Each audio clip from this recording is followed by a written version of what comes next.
Bonjour à tous et bienvenue ici devant la maison située avenue Général Lartigue au numéro 43.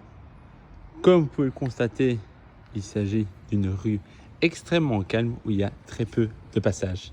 Alors la maison, il y a eu de nombreux aménagements à l'intérieur, donc il y a eu des cloisons qui ont été installées, mais de manière de base, vous avez ici donc le coin avec le garage et alors à droite vous avez éventuellement un coin bureau. Hall d'entrée. Et alors, donc, splitté en deux. Actuellement, c'est occupé par un jeune homme qui a donc mis ici un coin lit, mais donc idéalement, ici, c'est plutôt un coin bureau. Et alors, avec un enchaînement sur cuisine et un petit coin salle à manger. Je vous montre un petit peu ce qui est intéressant. Donc, à chaque fois, vous avez les arrivées d'eau. Donc là, vous avez une toilette avec un évier. Et alors, juste ici derrière, vous avez une salle de douche. Accès à une cour. Et donc ici, ce qui est intéressant de savoir, c'est qu'on a aussi tout ce qui est arrivé de gaz, etc. Je vais vous faire. Donc, la maison est assez large et fait notamment tout le tour. Donc, il y a différentes portes qui mènent notamment vers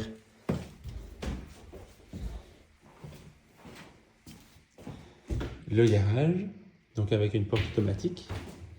Et alors là, vous avez le coin éventuellement buanderie. Et donc ici, j'expliquais, vous avez une porte qui mène vers les toilettes que je vous ai montré tout à l'heure. C'est des doubles vitrages partout. Et alors ici, on a vraiment une chouette cour, extrêmement calme. Et alors à l'arrière, nous avons un jardin privatif. Je vais peut-être commencer par vous montrer les caves, car elles sont extrêmement grandes.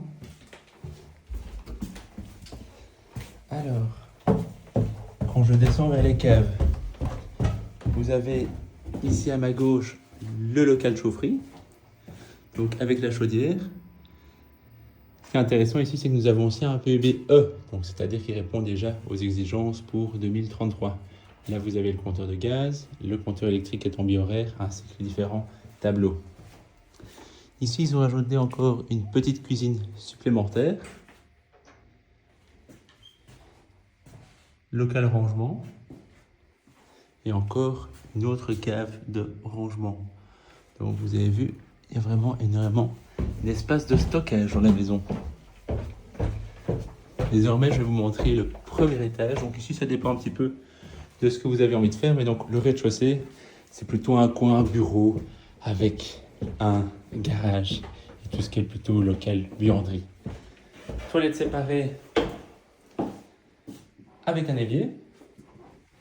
Et alors ici, idéalement, il faudrait faire le coin salle à manger avec donc cuisine équipée.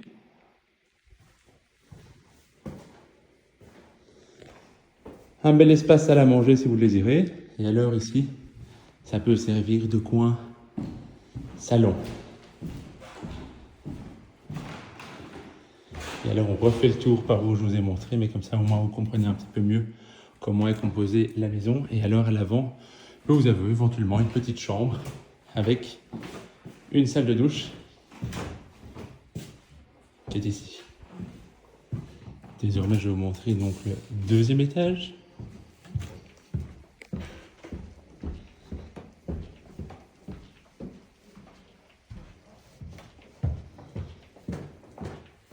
Alors ici, petite chambre avec évier. Là, vous avez encore un coin à douche.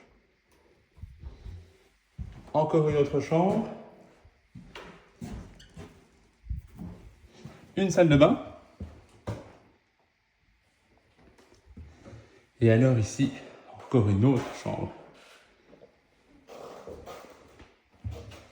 Et alors à l'étage, vous avez un permis qui a été octroyé.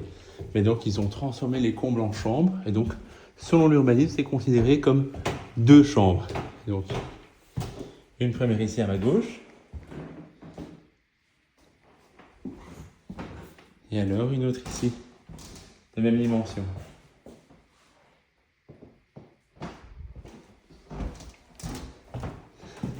Donc la maison sera libre à l'acte authentique. Vous avez vu que donc il y a encore deux espaces qui sont occupés. Et donc il y a une étudiante ici et alors en bas, C'est un jeune qui travaille, mais donc le bien sera entièrement disponible pour la signature de l'acte authentique. Donc il n'y a pas de contrat de bail à respecter. Je vous dis à très bientôt et je vous souhaite une belle journée.